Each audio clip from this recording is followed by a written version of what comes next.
Hello everyone, CLC के online platform पे आप सभी का स्वागत है।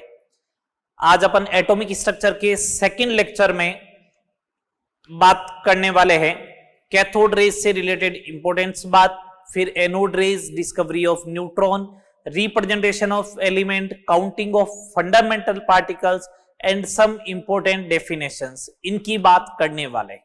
ठीक है, लास्ट लेक्चर में डाल्टन एटॉमिक थ्योरी पढ़ी थी, कैथोड रेज पढ़े थे। मैं 5 मिनट में समराइज कर देता हूं जिससे आपको भी लगे कि हाँ सारे पॉइंट आपको याद है।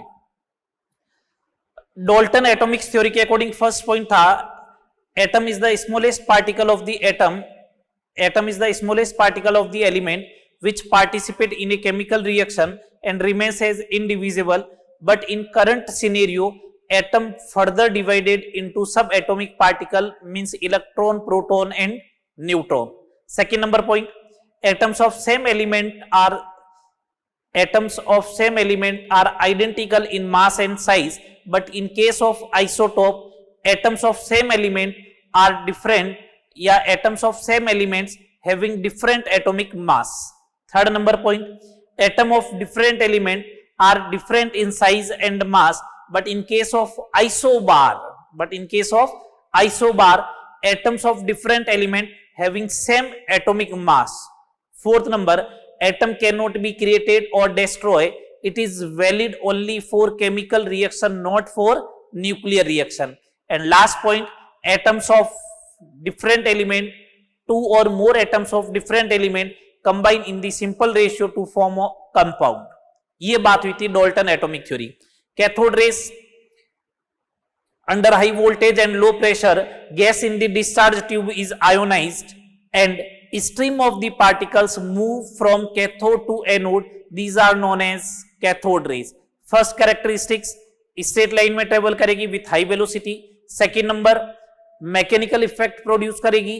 थर्ड नंबर अगर अपन बात करें, in the presence of electric and magnetic field cathode rays are deflected. Angle of deflection or magnitude of deflection depends on mass, charge of the particle and intensity of the field. मास के inversely proportional to होगी, charge and intensity of the field के directly proportional to होगी. Last point लिखा था, when cathode rays strike with heavy metal they produce X rays. क्या produce करेगी? X rays के बारे में एक्स रेज प्रोड्यूस करेगी. चलिएगा, specific charge of cathode rays. Specific charge of cathode rays. Specific charge of cathode raise.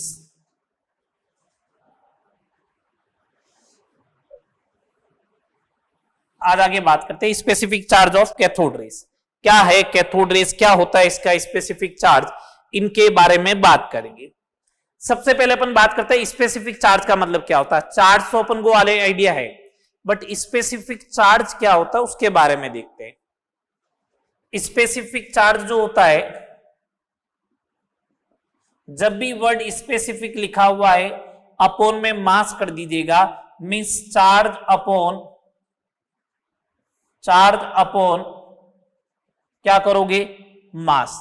It is the specific charge. Specific charge होता है, Q का सिंबल होता है, मास का m. तो स्पेसिफिक चार्ज जो होता है वो क्या होगा? Q by m. Specific charge क्या होगा? Q by m. ये हो जाएगा. ठीक है, अभी हाल फिलहाल के लिए मैं आपको इलेक्ट्रॉन का चार्ज मींस ये चार्ज और मास m बता रहा हूं क्या होंगे. स्पेसिफिक चार्ज क्या होता है ये समझ में आया. चलिए अब आगे बात करते हैं. ये फर्स्ट नंबर पॉइंट कंसीडर कर लीजिएगा. Second number point, cathode rays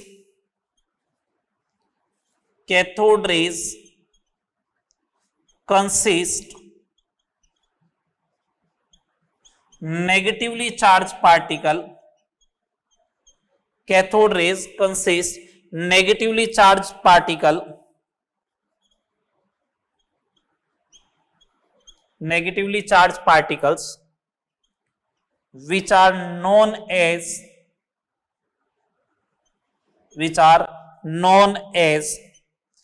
electron, which are known as electron. Cathode rays consist negatively charged particle. Cathode rays consist negatively charged particles which are known as electron, जिनको अपन क्या बोलते हैं, electron. मैंने आपको topic start होने से पहले भी बोला था कैथोड रेज क्या होते हैं, इलेक्ट्रॉन्स होते हैं, तो ये डिफाइन कर दिया. Cathode rays consist negatively charge particle. Cathode rays में कौन से पार्टिकल होते हैं, नेगेटिवली चार्ज पार्टिकल होते हैं, जिन्हें अपन क्या बोलते हैं, इलेक्ट्रॉन बोलते हैं. ठीक है. अब अपने पास तो क्या था, specific charge. Means specific charge means charge of electron upon mass of electron he put करना है, क्योंकि कैथोड रेज और कुछ नहीं है, क्या है, इलेक्ट्रॉन ही है.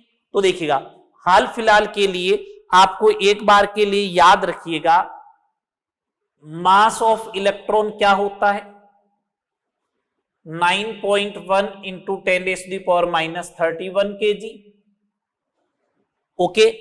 सेकेंड नंबर बात करें, चार्ज ऑफ इलेक्ट्रॉन कितना होता है, चार्ज ऑफ इलेक्ट्रॉन जो होता है -1.6 इंटू 10⁻⁻19 कुलॉम.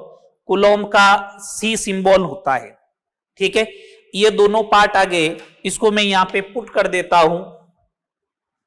स्पेसिफिक चार्ज में स्पेसिफिक चार्ज ऑफ इलेक्ट्रॉन जो होगा, कैथोड रेज होगा, वो होगा Q/m. कितना हो जाएगा, Q/m is equal to 9 minus में 1.6 इंटू 10⁻⁻19 अपॉन 9.1 इंटू 10⁻⁻31 कुलॉम पर केजी. तो Q/m जो आएगा माइनस में 1.75 इंटू 10⁻11 कुलॉम पर केजी. ये आ जाएगा, ये Q/m आ जाएगा.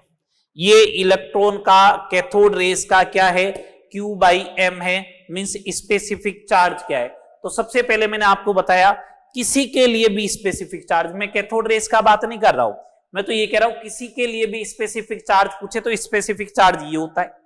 फिर बोला कैथोड रेस में क्या होता है, नेगेटिवली चार्ज पार्टिकल होते हैं, जिन्हें अपन क्या बोलते हैं, इलेक्ट्रॉन बोलते हैं.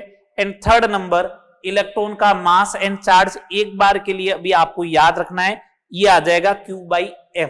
मेन मुद्दे की बात सुनिएगा, सबसे इंपॉर्टेंट पॉइंट्स अब आएगा. देखिएगा, कैथोड रेज क्या है, इलेक्ट्रॉन ही तो है. अगर कैथोड रेज इलेक्ट्रॉन है, आपने हाइड्रोजन गैस लिया, तो हाइड्रोजन गैस जब आयोनाइज्ड होगी तो H+ बनाएगा, प्लस इलेक्ट्रॉन बनाएगा. इलेक्ट्रॉन कौन, कैथोड रेज.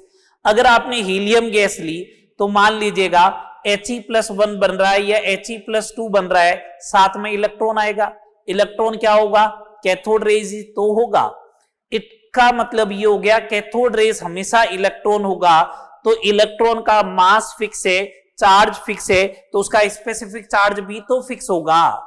उसका स्पेसिफिक चार्ज भी क्या होगा, फिक्स होगा. तो इसका मतलब ये हो गया स्पेसिफिक चार्ज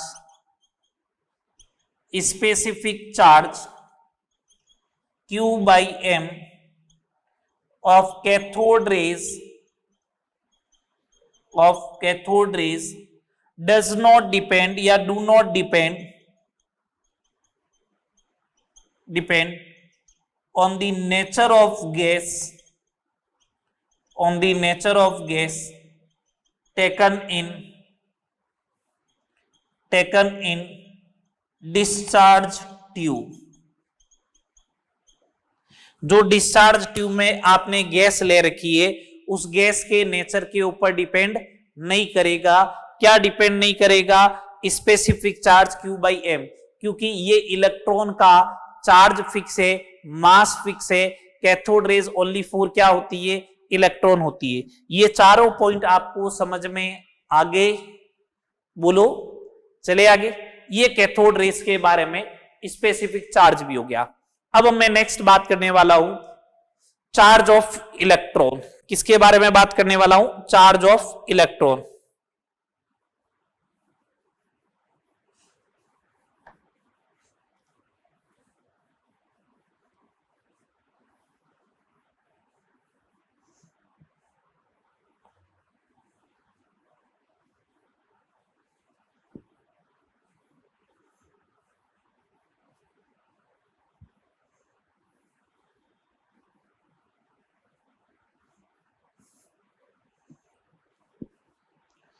देखिएगा नेक्स्ट बात करते हैं charge of electron.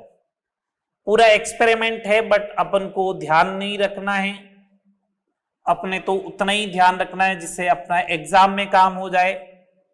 Charge of electron, charge of electron, इसके बारे में बात करते हैं। क्या होता है charge of electron?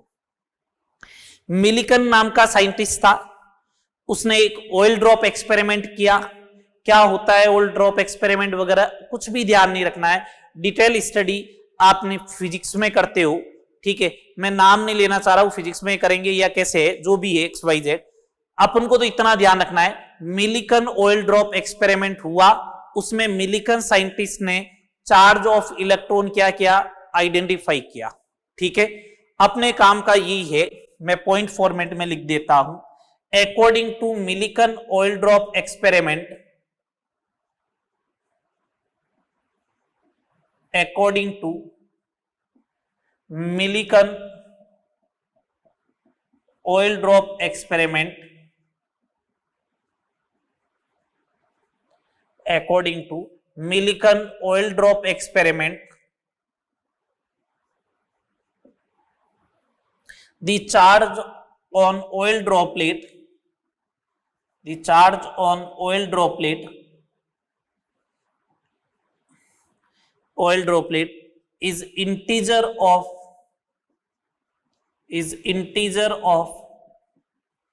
Electronic charge.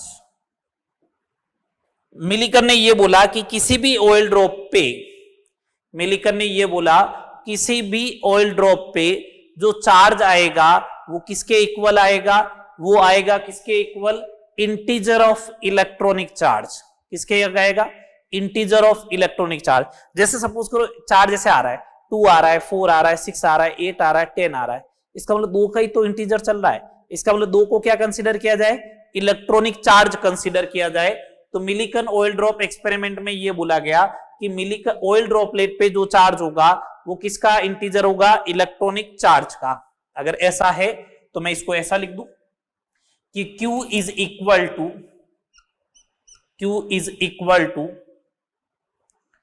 NE हो जाएगा, NE हो जाएगा। Q चार्ज है, N इंटीजर है, मींस N की value 1 2 3 and so on, and electronic charge 1.6 into 10⁻⁻19 coulomb है। माइनस लिख दीजिएगा आप इसको, तो यहां पे मैं प्लस माइनस लिख देता हूं। हो सकता है इलेक्ट्रॉन लूज हुआ हो सकता है इलेक्ट्रॉन गेन हुआ हो, तो उसके अकॉर्डिंग चार्ज आएगा। इलेक्ट्रॉनिक चार्ज -1.6 इंटू 10⁻⁻19 कूलम है। ओके, ये ध्यान रखना है। E is the electronic charge, it is the charge of electron. तो चार्ज ऑफ इलेक्ट्रॉन कितना आएगा ये आपके ध्यान रखना है, -1.6 इंटू 10⁻⁻19 कूलम। ये तो अपन पहले ही पढ़ चुके हैं, मैंने अभी लिखवा दिया था, तो आपको तो बस इतना ध्यान रखना है। साइंटिस्ट का नाम ध्यान रहे, मिलिकन ऑयल ड्रॉप एक्सपेरिमेंट, बस इतना ध्यान रहे। ओके, चलिए ये हो गया इलेक्ट्रॉन का चार्ज। अब अपन आते हैं इससे रिलेटेड प्रॉब्लम पे। हाइपोथेटिकल टाइप के क्वेश्चन बना के बताऊंगा। मैंने कहा ना, जहां पे भी मेरे को मौका मिलेगा न्यूमेरिकल्स डेवलप करने का, मैं आपके सामने न्यूमेरिकल लिख दूंगा कि हाँ इस टाइप का न्यूमेरिकल बन सकता है, जिससे आपको क्या कॉन्फिडेंस बढ़ता रहे न्यूमेरिकल के लिए। चलिए फर्स्ट नंबर, इसके ऊपर क्वेश्चन बनने का चांस एक ही है, या तो चार्ज ऑफ इलेक्ट्रॉन पूछेगा, याद है अपन को। दूसरे टाइप का क्वेश्चन क्या पूछ सकता है, देखो first number problem, first number problem.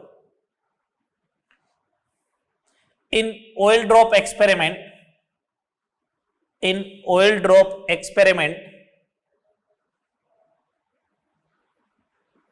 the charge on oil droplet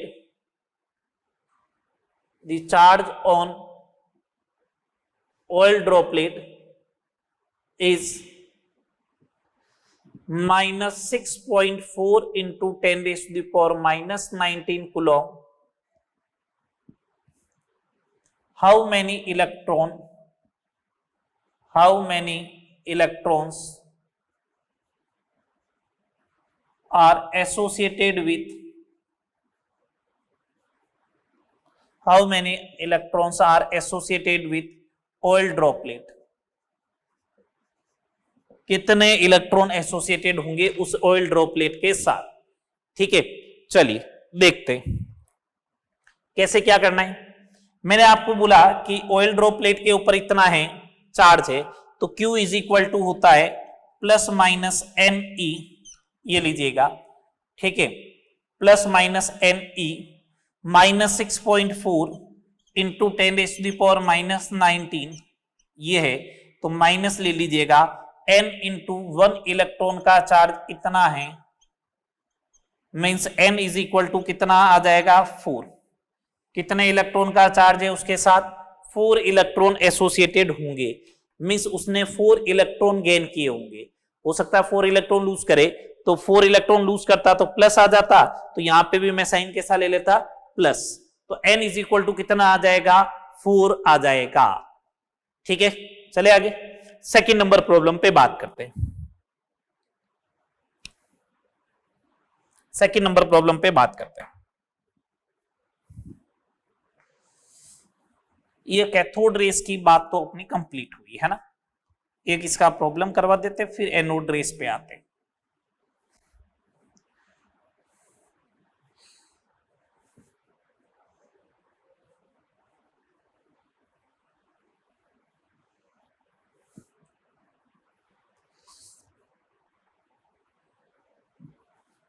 second number problem देखिएगा, हाइपोथेटिकल क्वेश्चन बना के दे रहा हूं। ठीक है, अब आप ये नहीं बोलोगे कि इलेक्ट्रॉन का चार्ज तो इतना होता नहीं है, हाइपोथेटिकल क्वेश्चन है, इस बात का ध्यान रखें। In oil drop experiment,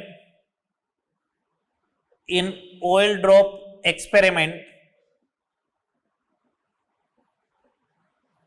in oil drop experiment, the charge on oil droplet, the charge on oil droplet are, कौन कौन से चार्ज मिले ऑयल ड्रॉपलेट पे, -6 इंटू 10⁻15 कुछ यूनिट है, ठीक है, -15 into 10⁻15, 21 into 10⁻15 and 42 into 10⁻15. What is the charge of electron? What is the charge of electron? Hypothetical है,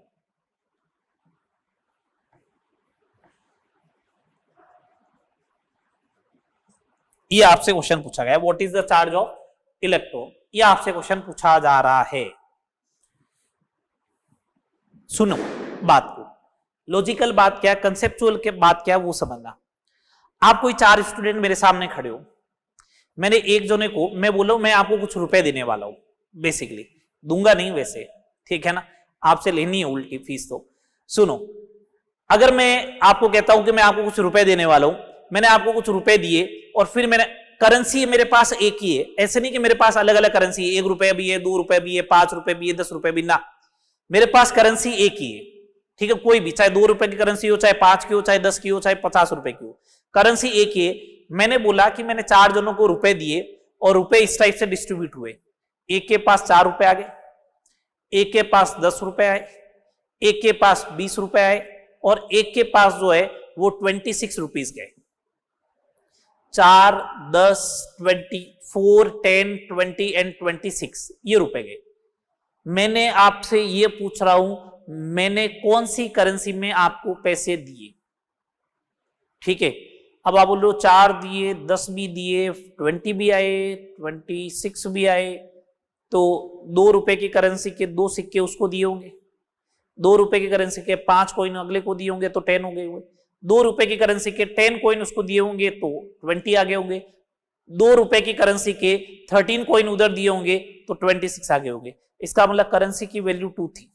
करेंसी की वैल्यू क्या थी? 2 थी। इतनी बात समझ में आ रही? 1 रुपीज का कॉइन नहीं होता है, ठीक है ना, ये अपन कंसिडर कर रहे हैं। तो इसका मतलब करेंसी कौन सी थी? 2 रुपीज में मैंने क्या किया है? रुपए दिए। ये जो 2 जो है 4 का, 10 का, 20 का, 26 का। 2 क्या है? Highest common factor. 2 क्या है? हाईएस्ट कॉमन फैक्टर है। तो इसका मतलब लॉजिकल बात ये होगी कि इलेक्ट्रॉनिक चार्ज जो होगा highest common factor of charge on electronic means charge on oil droplet होगा। Charge of the electron is the highest common factor of charge on oil droplet, ये होगा। देखिएगा इसका कंसेप्चुअल बात तो ये, उसके अकॉर्डिंग अपन करेंगे तो आंसर आ जाएगा। मैं सिंपल सा ये बोलने वाला हूं इसके सॉल्यूशन में, इलेक्ट्रॉनिक चार्ज हाइपोथेटिकल क्वेश्चन है, मैं अभी भी बोल रहा हूं। अब आप ये नहीं बोलोगे सर इलेक्ट्रॉनिक चार्ज ये होगा क्या, इस रेफरेंस में, इस क्वेश्चन की फ्रेमिंग में, तो अब मैं बता रहा हूं वही होगा। Electronic charge is highest common factor HCF of charge on oil droplet,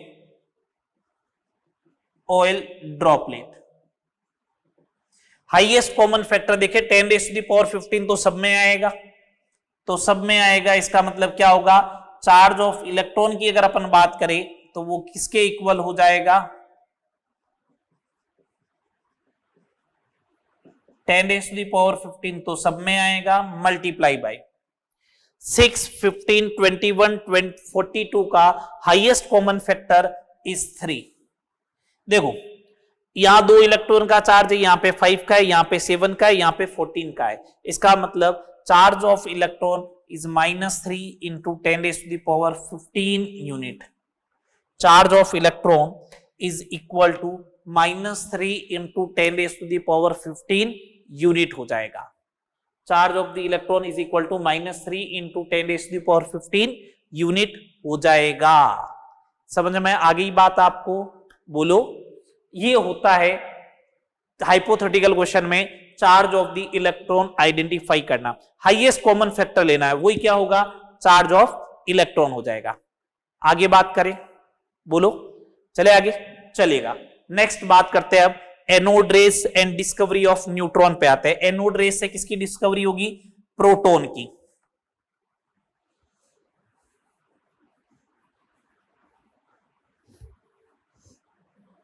चलिए एनोड रेस, हेडिंग लगाइएगा एनोड रेस।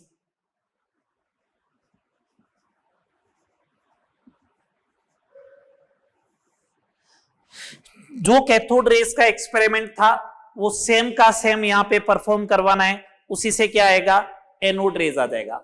जो कैथोड रेस का परफॉर्मा था, जो कैथोड रेस का परफॉर्मा था उसी को आपको टेकल करना है, उसी से क्या आ जाएगा, एनोड रेस भी प्रोड्यूस हो जाएगा। ठीक है, देखिए देखिएगा इधर सेम एक्सपेरिमेंट सेटअप बनाना है। ओके, ये वैक्यूम पंप है, ये लीजिए,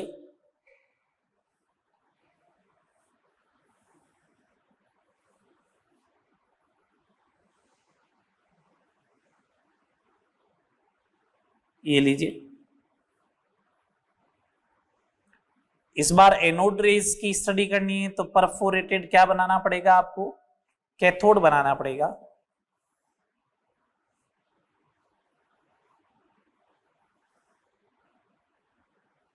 ये लीजिएगा, ये एनोड है, पॉजिटिव टर्मिनल, ये कैथोड है। यहां पे हाई वोल्टेज लगा रखा है आपने, हाई वोल्टेज 10⁻⁴ वोल्ट की रेंज का ये वैक्यूम पंप है।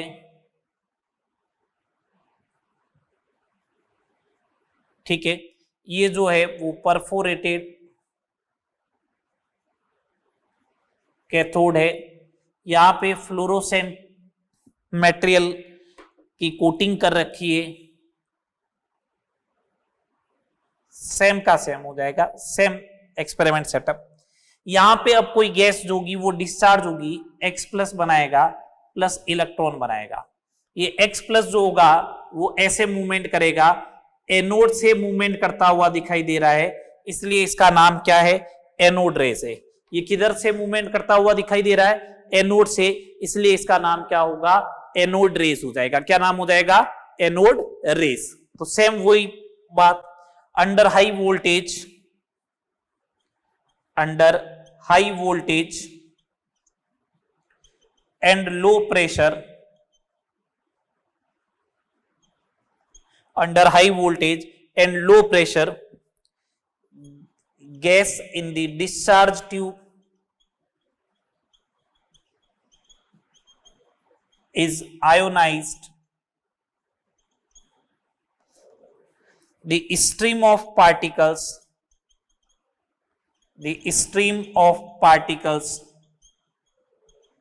move from anode to cathode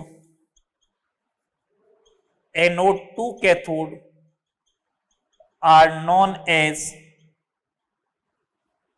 anode rays. उसको अपन क्या बोलते हैं? एनोड रेस बोलते हैं. ठीक है, सेम वही तरीका है.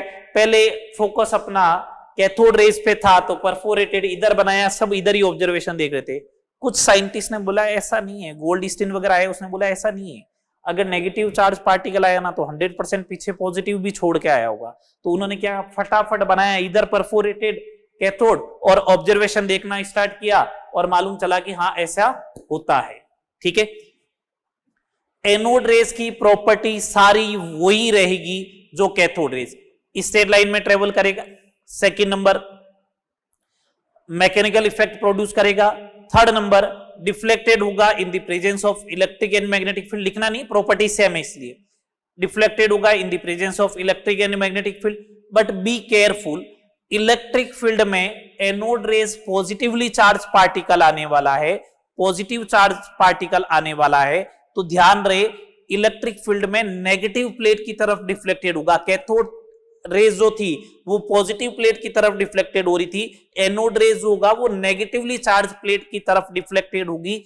ये इस बात का प्रूफ है, या इस बात को प्रूफ करता है कि एनोड रेस पे कौन सा चार्ज है? पॉजिटिव चार्ज है. कौन सा चार्ज है? Positive charge. ये एनोड रेस की प्रॉपर्टीज हो गई, डेफिनेशन हो गई. नेक्स्ट पॉइंट आइएगा, अपन बात करने वाले स्पेसिफिक चार्ज की. किसके बारे में? Specific charge. आइए देखना इधर जो पॉइंट बोल रहा हूं, मेन मुद्दे की बात. Anode rays consist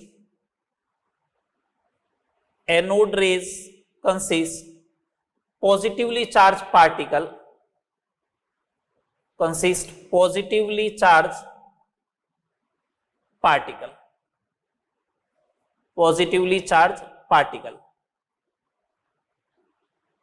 anode rays में कौन सा पार्टिकल होगा? पॉजिटिवली चार्ज पार्टिकल होगा. सुनिए आगे, स्पेसिफिक चार्ज और Q by M, specific charge or Q by M of anode rays depends on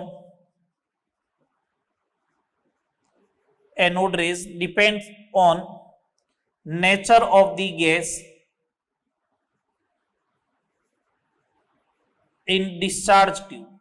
discharge tube में आपने कौन सी गैस लिए उसके नेचर के ऊपर भी डिपेंड करेगा. क्या? Specific charge. क्यों डिपेंड करेगा वो समझिएगा. अगर जैसे सपोज करो मैंने क्या किया, ये हाइड्रोजन गैस ली, ये H+ बनाएगा प्लस एक इलेक्ट्रॉन बनाएगा. ये हीलियम लिया, ये He+ बनाएगा प्लस इलेक्ट्रॉन बनाएगा. ये ऑक्सीजन लिया, O+ बनाएगा प्लस इलेक्ट्रॉन बनाएगा. ये तीनों जो है इट इज एनोड रेस. ये एनोड रेस है. ये क्या है? एनोड रेस है. इसका Q by M कैलकुलेट करना, तो Q इसका 1 है, हाइड्रोजन का मास 1 होता है, अभी ध्यान रखना है. Q इसका 1 है, पॉजिटिव प्लस का 1 चल रहा है, इसका मतलब Q 1 है. हीलियम का मास 4 होता है, ऑक्सीजन का मास 16 होता है. तो एक बात बताओ, चेंज नहीं आ रहा है क्या? 1/1, 1/4, 1/16 चेंज आ रहा है ना Q by M. तो किसके ऊपर डिपेंड कर रहा है? किसके ऊपर डिपेंड कर रहा है? Gas taken in the discharge tube, उसके नेचर के ऊपर डिपेंड करेगा. अब मेन मुद्दे की बात सुनिएगा. ये Q by M की मैक्सिमम वैल्यू तब होगी, Q by M की मैक्सिमम वैल्यू तब होगी जब M की value minimum. Q by M की मैक्सिमम वैल्यू तब होगी जब M की वैल्यू मिनिमम हो. और m मिनिमम जो होता है सबसे लाइटेस्ट एलिमेंट है वो हाइड्रोजन है। इसका मतलब हाइड्रोजन गैस के केस में जो एनोड रेस होगी उसका Q/m मैक्सिमम आएगा और उसी को अपन क्या बोलेंगे, प्रोटॉन बोलेंगे। उसी को क्या बोलेंगे, प्रोटॉन। अभी मैं बता रहा हूं, लिखिएगा।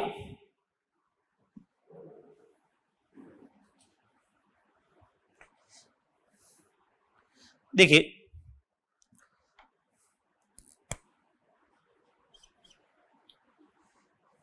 the value of Q/m is maximum in case of the value of Q/m is maximum in case of hydrogen gas and anode rays या anode ray is known as anode rays, हाँ, and anode rays is known as proton. Anode rays is known as proton.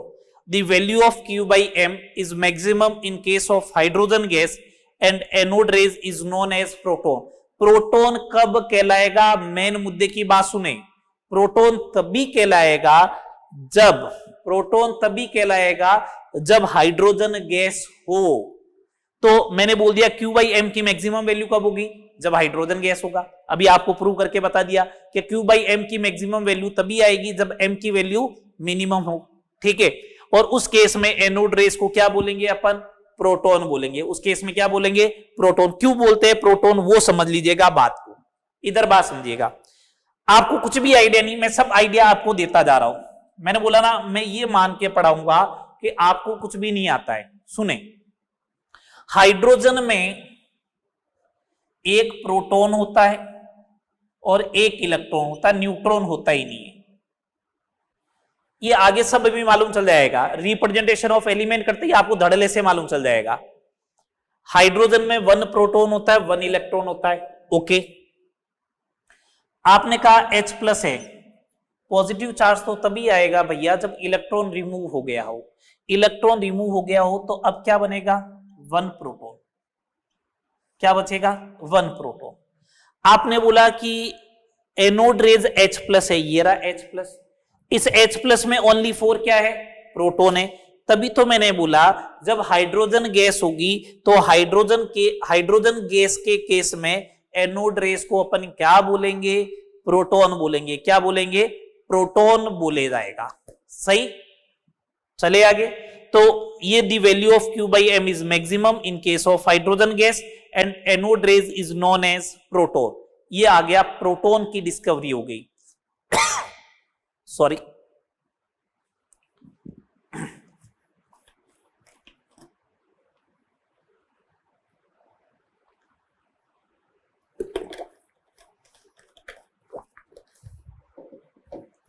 ठीक है। अब सुनिएगा main मुद्दे की बात।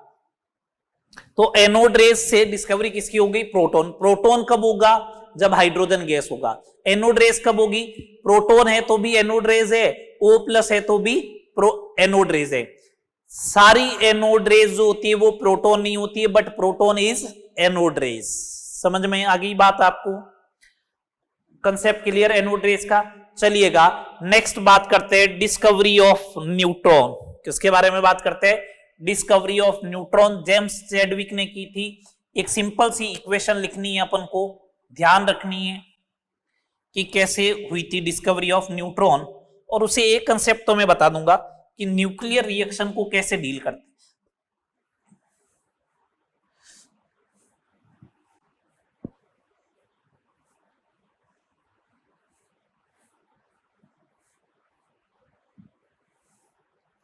चलो, discovery of neutron.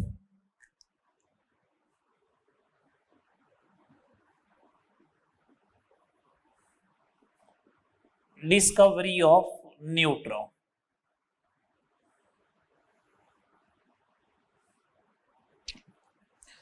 Discovery of neutron क्या होगा देखना।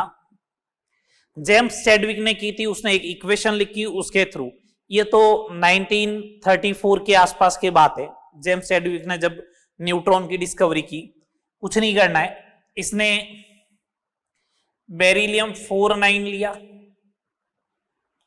बेरिलियम 49, इस पे अल्फा पार्टिकल होता है हीलियम 24, ठीक है, इसको अपन अल्फा पार्टिकल बोलते हैं। आगे मैं लिखवाऊंगा सब पॉइंट, आप मस्त रहे। मैंने बोला ना आपको सारा उस टाइप से पढ़ा रहा हूं जैसे आपको कुछ भी नहीं आता हो, बट लैंग्वेज में ध्यान रहे। मैं तो हीलियम ही लिखने वाला था, बट लैंग्वेज में ऐसे पूछ ले कि बेरिलियम 49 पर अल्फा पार्टिकल की स्कैटरिंग करवाई जाती है, it is a nuclear reaction. Nuclear reaction में एटम का कंजर्वेशन नहीं होगा, देख लेना इस बार। उधर बेरिलियम का एक एटम है, इधर बेरिलियम नहीं आएगा, मींस एटम का कंजर्वेशन नहीं हुआ।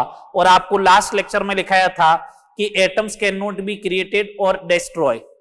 Principal of atom conservation is valid only for किसके लिए? Chemical reaction, not for nuclear reaction. ये न्यूक्लियर रिएक्शन ही है। तो अब अगर इसके ऊपर बात करें तो बेरिलियम से होगा कार्बन 612 प्लस न्यूट्रॉन 01। क्या बनेगा? न्यूट्रॉन 01। कैसे? 4 प्लस 2, 4 प्लस 2 6, इधर आ गया 6। 9 प्लस 4 13, 13 में से 12 इधर आया, इसका मतलब ऊपर 1 बचना चाहिए, ये 1 बचेगा, इधर 0 बचेगा। 0 एन 1 को अपन क्या बोलते हैं? न्यूट्रॉन। इसका रिप्रेजेंटेशन है ये, इसको क्या बोला जाएगा? It is neutron. ये क्या है? न्यूट्रॉन है। ये बात हो गई न्यूट्रॉन की, ठीक है। ये तीनों पार्टिकल की, फंडामेंटल पार्टिकल की डिस्कवरी हो गई। इलेक्ट्रॉन, प्रोटॉन एंड न्यूट्रॉन तक की अपनी बात कंप्लीट हो गई। चले आगे, चलिएगा आगे बात करते हैं। अब मैं हेडिंग लगा रहा हूं फंडामेंटल पार्टिकल्स ऑफ एटम। वैसे अभी तक 36 फंडामेंटल की डिस्कवरी हो चुकी है ऑलमोस्ट, है ना। 36 या 33 फंडामेंटल पार्टिकल की डिस्कवरी हो चुकी है। बट अपने केमिस्ट्री में अभी के लिए अगर मैं बोलूं तो ओनली फॉर मेरे को 3 फंडामेंटल पार्टिकल की रिक्वायरमेंट है, और वो 3 फंडामेंटल पार्टिकल मैं पढ़ा चुका हूं, इलेक्ट्रॉन, प्रोटॉन एंड न्यूट्रॉन। उसके बारे में कंप्लीट जानकारी, कंप्लीट इंफॉर्मेशन मैं अब आपको देने वाला हूं, ठीक है। तो हेडिंग अपनी ये है। अब कुछ चीजें आपको मैं बता रहा हूं, उनको ध्यान रखना है। Fundamental particles, fundamental particles of atom, fundamental particles of atom. ये लो, फंडामेंटल पार्टिकल्स ऑफ एटम क्या होगा? एटम के फंडामेंटल पार्टिकल कौन कौन से होंगे उसके बारे में अपन डिस्कस करते हैं। 3 फंडामेंटल पार्टिकल्स है, इलेक्ट्रॉन, प्रोटॉन एंड न्यूट्रॉन। कौन से 3 फंडामेंटल पार्टिकल है? Electron, proton and neutron. उसके बारे में अपन बात करेंगे। देखो, 3 फंडामेंटल पार्टिकल के बारे में बात कर रहे हैं। ये तो हो गया फंडामेंटल पार्टिकल। ये बात करेंगे उसके चार्ज की, ठीक है। यहां पे अपन बात करेंगे उसके मास की, एंड इधर मैं बात करूंगा डिस्कवरी की, डिस्कवर्ड बाय, किसने डिस्कवर्ड किया उसको, ठीक है। यहां पे अपन बात करने वाले हैं, यहां पे अपन क्या करने वाले हैं? बात करने वाले हैं। चलिए, 3 फंडामेंटल पार्टिकल्स,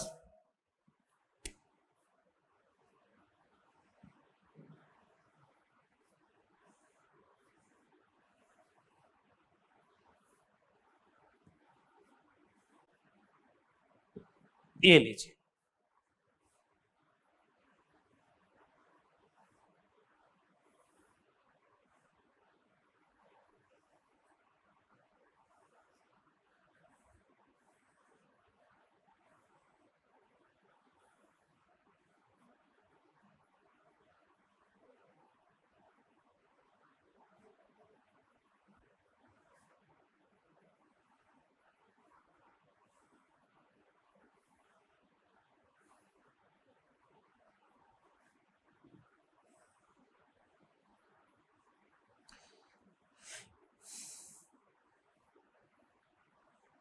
ये लीजिएगा, सबसे फर्स्ट फंडामेंटल पार्टिकल्स आ रहा है इलेक्ट्रॉन,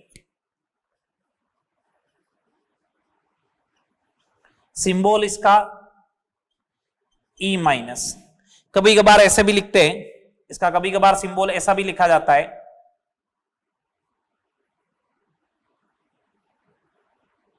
इसका कभी कभार सिंबल ऐसे भी लिखा जाएगा, ये लीजिएगा -1E0, ये ऐसे भी इसका सिंबल लिखा जाता है, दोनों सिंबल सही है। प्रोटॉन, प्रोटॉन का सिंबल P+ या फिर ऐसे लिखा जाएगा +1P1, ये लिखा जाएगा। एंड न्यूट्रॉन,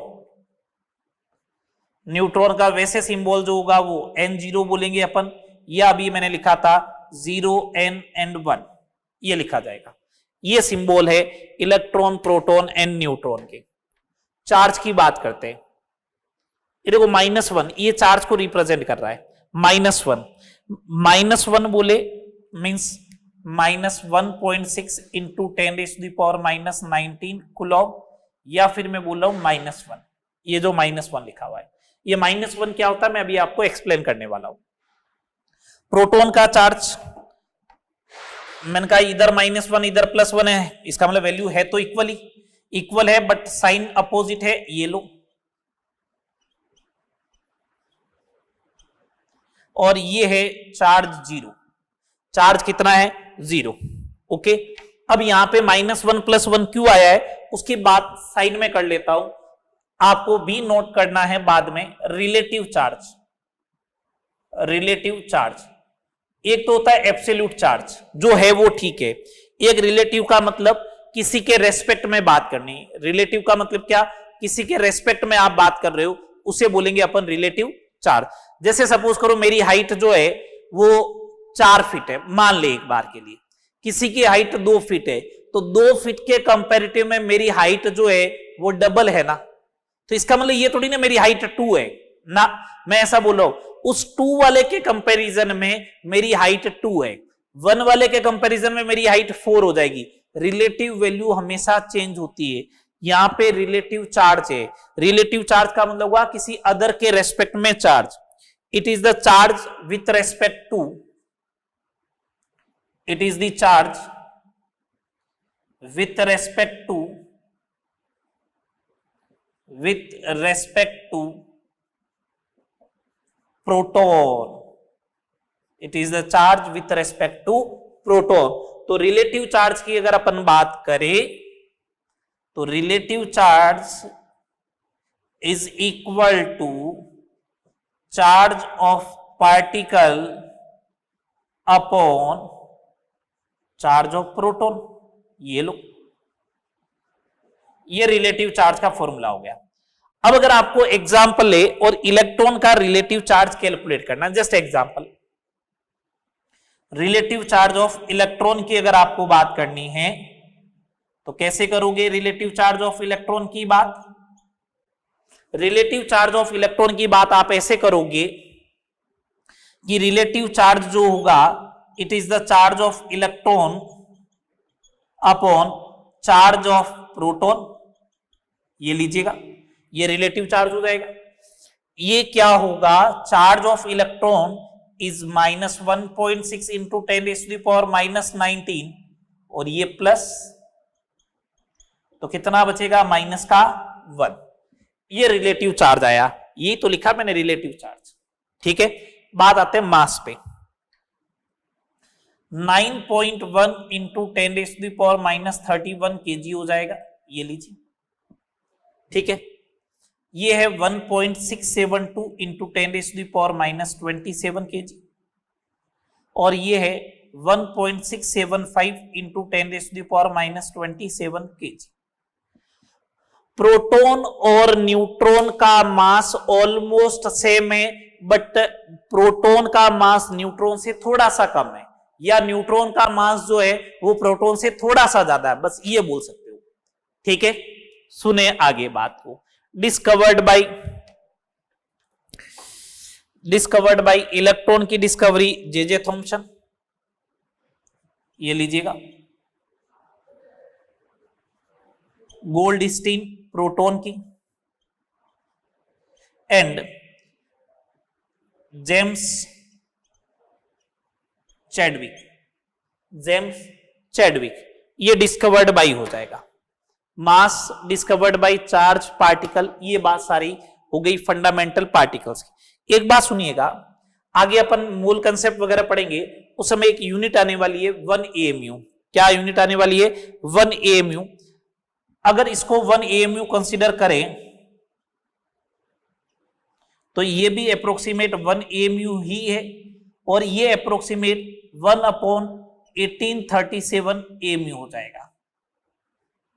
ये भी ध्यान रखना है, 1 AMU 1/1837 AMU में आगे सारे के सारे। अब ठीक है, यहां तक बात क्लियर है?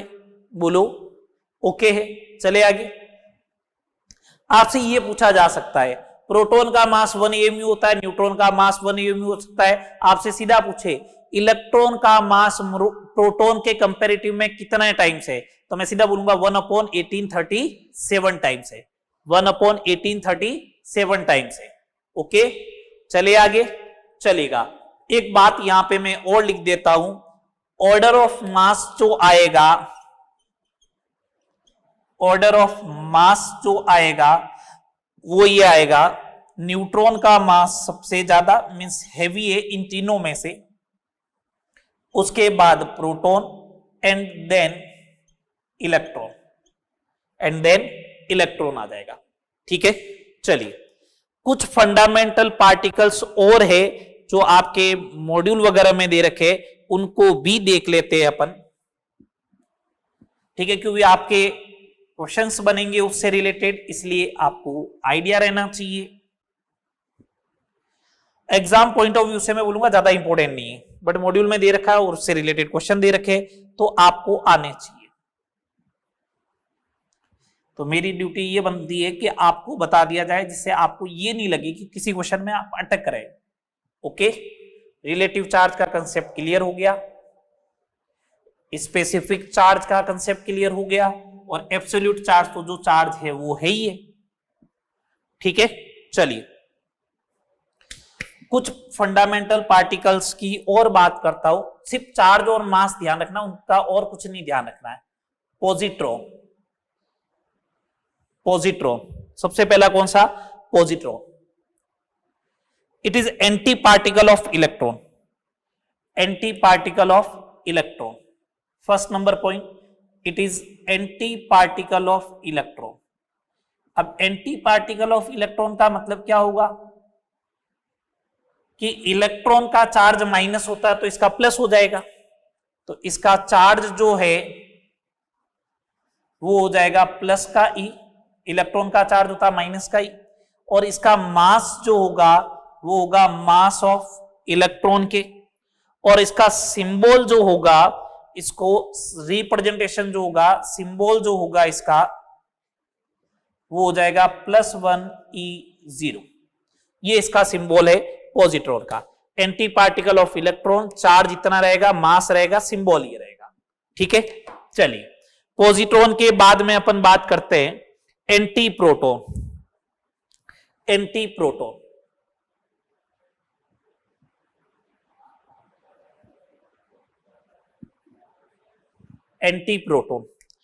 it is anti-particle of proton, it is anti-particle of proton। Second number, charge की अगर बात करें तो -E हो जाएगा। मास की बात करूं तो मास ऑफ प्रोटॉन रहेगा। सिंबल की अगर बात करें तो ये हो जाएगा P-1 + 1 मीन्स 1। ये हो जाएगा एंटी प्रोटॉन। ये दो ध्यान रखने, उसके अलावा आपको ज्यादा कुछ ध्यान नहीं रखना है। एंटी न्यूट्रॉन भी आएगा। Anti neutron is the anti particle of neutron. अब एंटी पार्टिकल में चार्ज तो वैसे भी न्यूट्रॉन का कुछ होता नहीं है, तो कोई लेना देना है नहीं। इन दो पार्टिकल्स को आपको ध्यान में भी रखना है। ठीक है, चले आगे। ये फंडामेंटल पार्टिकल्स की डिस्कवरी वगैरह सब कुछ अपन ने डिस्कस कर लिया है। आगे बात करते हैं। चलिए मैं आपको स्टेज 1 के कुछ क्वेश्चंस डिस्कस करने वाला हूं आपके साथ। स्टेज 1 के आपने इतना पढ़ लिया है, सारे पॉइंट अगर आपको मालूम है तो स्टार्टिंग के 4 क्वेश्चन आपके साथ डिस्कस करने वाला हूं। स्टार्टिंग के 4 क्वेश्चन देखिएगा। Question number first, which of the following statement about the electron is incorrect. Incorrect statement पूछा है। It is negatively charge particle, correct है। The mass of electron is equal to the mass of neutron, it is wrong. Electron का mass neutron के मास के comparative में 1/1837 होता है। It is a basic constituent of all atoms, बिल्कुल होगा, सारे एटम्स में होगा। It is a constituent of cathode rays, बिल्कुल कैथोड रेज में क्या बोला था, cathode rays consist of negatively charge particle which are known as electron, ठीक है। Second number question, proton was discovered by Goldstein. Third number, which of the following statement is not correct about the characteristics of cathode rays. First, they start from the cathode and move towards the anode, correct है। They travel in a straight line in the absence of external electric or magnetic field, बिल्कुल सही है, straight line में travel करेगी। Characteristics of cathode rays do not depend upon the material of electrode in cathode ray tube, gas के nature के ऊपर depend ही नहीं करेगी। लास्ट बोल रहा है characteristics of cathode rays depends upon the nature of the gas present in the cathode ray tube, गलत है। Last fourth number question, ratio of masses of proton and electron. Proton का मास होता है 1, इलेक्ट्रॉन का मास होता है 1/1837, तो 1837 चला जाएगा ऊपर, आंसर आ जाएगा सेकंड। इतना सा टाइम लगा। तो स्टेज 1 के जो क्वेश्चन है वो अपन ने डिस्कस कर लिए। कितने आपसे स्टेज 1 के क्वेश्चन डिस्कस हो गए आपसे 4, 1 to 4, 1 2 का 4। स्टेज सेकंड के कुछ क्वेश्चन आपको देख लेने हैं, नेक्स्ट क्लास में मैं उनको डिस्कस करने वाला हूं। अपन इसी टाइप से काम करेंगे। क्वेश्चन नंबर 104, 134, 136 एंड 156, ये आप एक बार देख लेना। उसके बाद में नेक्स्ट क्लास में आते ही सबसे पहले इन 4 क्वेश्चंस को डिस्कस करके फिर अपन अगला टॉपिक अपना स्टार्ट करेंगे, representation of elements and representation of element and some important definition, ठीक है। यहां तक करें, मिलते हैं नेक्स्ट क्लास में। होपफुली आपको लेक्चर अच्छा लगा होगा, समझ में आया होगा, आप वापस पढ़े। मैं एक बात बोल देता हूं, पढ़ने का तरीका यूं होना चाहिए। आज सेकंड लेक्चर आ गया आपके पास, आप सेकंड लेक्चर देखते हो उससे पहले, जैसे मैंने सेकंड लेक्चर स्टार्ट करते ही आपसे फर्स्ट लेक्चर के बारे में 5 मिनट में रिवाइज किया। तो आप just first video, first lecture अगर आप देख रहे हो तो उसको आप एज ए नोट्स फॉर्म में बना ले, समझते जाए, नोट्स फॉर्म चलती जाए। पूरा हो गया चैप्टर, मतलब फर्स्ट लेक्चर कंप्लीट हो गया, उसके बाद एक बार वापस नोट्स पढ़े, समझ में आया, ठीक है। फिर नेक्स्ट डे जब आप वीडियो स्टार्ट करने वाले हो, सेकेंड वीडियो, उससे पहले 5 मिनट, 10 मिनट, 15 मिनट भी लग सकते हैं। मैं तो ये कह रहा हूं 15-20 मिनट भी लगेंगे आपको। एक बार पूरा वापस प्रीवियस समराइज कर ले, रिकॉल कर ले, चीजें याद रह जाएंगी। फिर आपको लगेगा हाँ ये पॉइंट तो मेरे को याद रहता है, डाल्टन ने क्या बोला था, कैथोड रेज के बारे में क्या पॉइंट है, तो कुछ पॉइंट आपको याद रह जाएंगे, ठीक है। फिर जब थर्ड डे वापस देखने वाले हो तो फर्स्ट चीज रिकॉल करनी है। फर्स्ट डे हो सकता है उसको रिकॉल करने में आपको 20 मिनट लगाओ, इस बार 10 मिनट ही लगेगा। फिर सेकंड डे का वीडियो आप एक बार रिकॉल कर ले, जो नोट्स बने हुए, ठीक है, नोट्स को रिकॉल कर लिया, उसके बाद अपना थर्ड वीडियो प्ले करें। तो ऐसे करोगे तो पूरे अगर एक वीक का अगर आप एनालिसिस करोगे तो फर्स्ट डे पढ़ाया हुआ 6 बार रिवाइज हो जाएगा, फिर याद रहेगा। और मैं आपको एटलीस्ट बोल रहा हूं, किसी टॉपिक को 5-6 बार तक जब तक रिवाइज नहीं करोगे तब तक एग्जाम में सटीक याद नहीं आएगा, ठीक है। यहां तक करें, मिलते हैं नेक्स्ट लेक्चर में। Okay, thank you.